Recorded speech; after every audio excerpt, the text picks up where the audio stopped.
One correction I want to make too is that my name is Lowe, last name is Lowe, and the project is Rowe. So people often call it Project Low Houses, or they call me Rick Rowe. So it's Project Row Houses. I want to start the presentation on where we left off yesterday a little bit. Kian, yesterday, when we were leaving, he said that he wanted us to go home and to think about this image that was the last image on the screen. And I did, and it gave me nightmares all night. So, but it's it's one of those images that kind of overwhelms you, and it just seems like this creepy thing that's crawling across the city, which is kind of a little nerve-wracking. Okay, my presentation now, I'm going to give a little bit of context for Project Row Houses, and then I'll go through the project and talk about it and its different aspects. Okay, so Project Row Houses is in Houston, Texas. It's a low-income African-American neighborhood, very low density.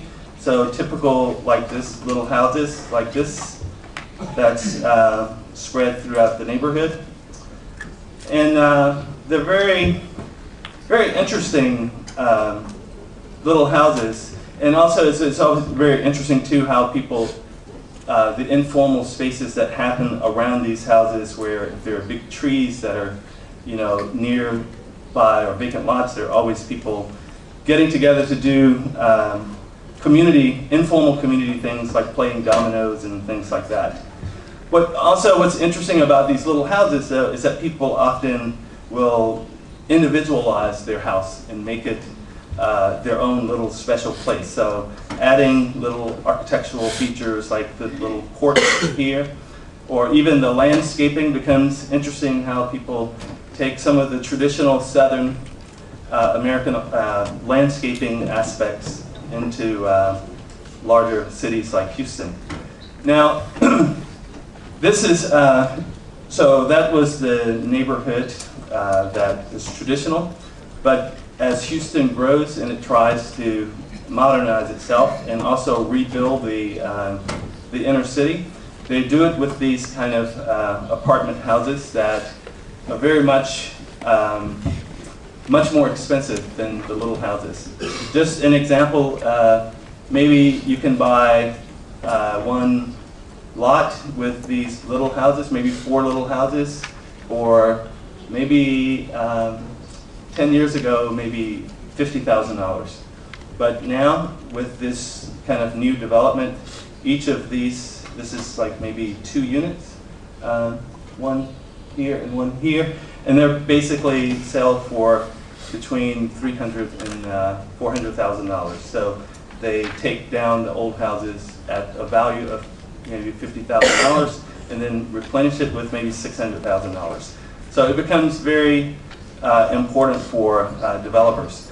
And also, but the thing that you notice with these is that it takes away any kind of involvement with the street. There's no street activity because everybody's driving to the parking garage on their house. And then Houston is also, I think, from what I understand and I've heard here on a tour, that it's also very different in that everyone is in the real estate game, and they can do it independent of anyone else. So you have situations where someone may buy some land and they can put just their own small development, whether it's 4 units or 30 units or 50 units in relation to something else that's very old and small like this. So there's always this possibility of development. It's not like we have big redevelopment zones. It's just that where the real estate is cheap, anybody has a right to go and develop in that area. But what happens in the process, though, is that the people that get moved out of the little small houses that have porches and it's near the street and it's very connected to public transportation, even though the public transportation in Houston is not good, they still have access to transportation. And but when they take down the houses, they get moved far out of the city into this kind of housing, which is apartment-like housing that has no amenities in terms of streets, stores, and those kinds of things. And it usually is far away from public transportation. So the downside, though, of this kind of housing, though, is because the real estate value is so low, and everybody sees this opportunity to make more money, to take this little area like this that's maybe worth maybe $50,000, and you say, oh, why should I invest in this? Because I can let it go away, and I can sell it and make $600,000 on it. So it's a problem for people to think about what these houses might mean. But as an artist, for me, in my involvement of wanting to do something with the community, was to figure out how to take something and transform it in a way that adds a different layer of meaning for the community, and not just for the sake of development.